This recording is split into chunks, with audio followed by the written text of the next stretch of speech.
Alright, what's up everybody? Gregory Bennett here. Not normally a tutorial guy, but today I'm going to show you how to make the 808 slides from Pop Smoke's Welcome to the Party.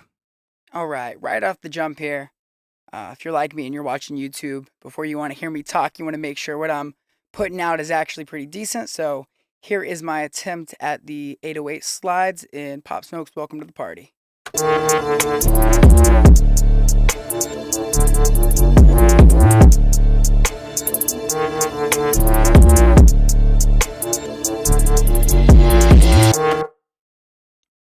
Alright, I'll show you how it's done.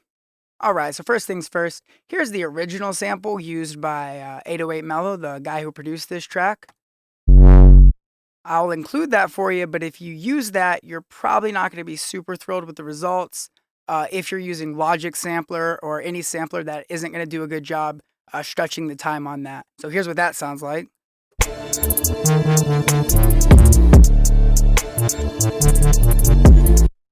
So it's just too short if you're not using a sampler that's gonna play with the time a bit and stretch it out properly. I ended up throwing it in Contact and stretching it out that way.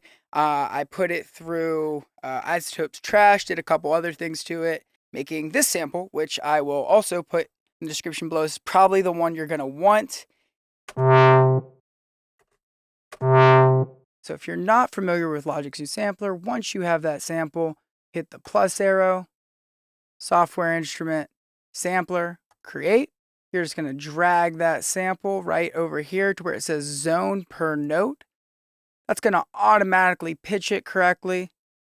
All you have to do is tweak a couple things to get it to act how we want. So if you click on synth, and then you click on details, turn glide up to about 100 milliseconds, and mode to legato.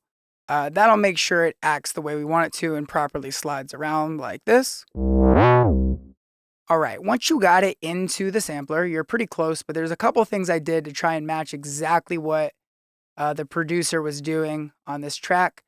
The first thing, and definitely the most important, is I actually added a reverb. So Chronoverb here, I did this using all Logic stock plugins, so you could do it too. Zero distance, zero density, very short decay. Filtering out the highs, filtering out the lows, going to the details page, again filtering out the highs, again filtering out the lows and boosting the middle. So the point of this is it's just a parallel track almost. That's almost an exact copy, but it's really just the middle and gives it a bit of a fullness that gives it that nice slide. So what I'm going to do here is I'm going to turn this wet all the way to 0, and I'm going to slowly bring this in and then bring it back down so you can kind of hear the why behind this reverb here.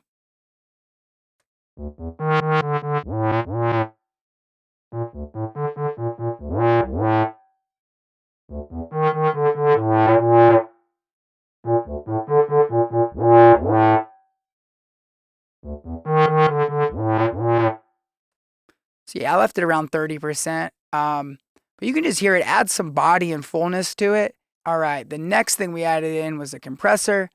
Used the Studio FET, 3-to-1 ratio, 11 millisecond attack, auto release. I set the threshold to just barely be taking off, around 5 decibels at most, just to kind of get rid of the edge off it and not have it poking out so much. Might not be necessary, but it makes a little difference here. So before and after.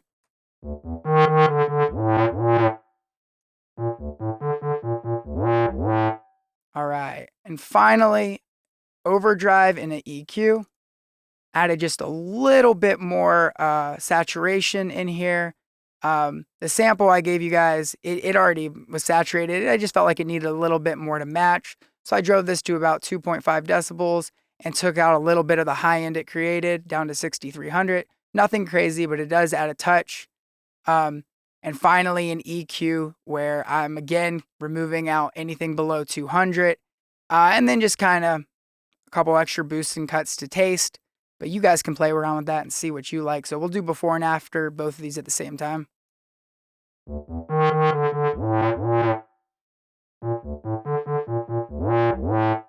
And then after.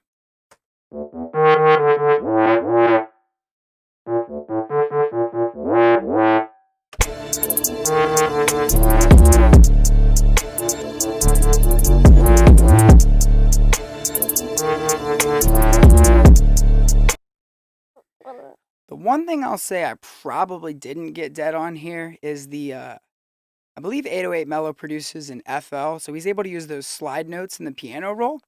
And with that, he's able to really easily change the glide time. Uh, it's not so easy to do that in Logic. So I have a fixed glide time.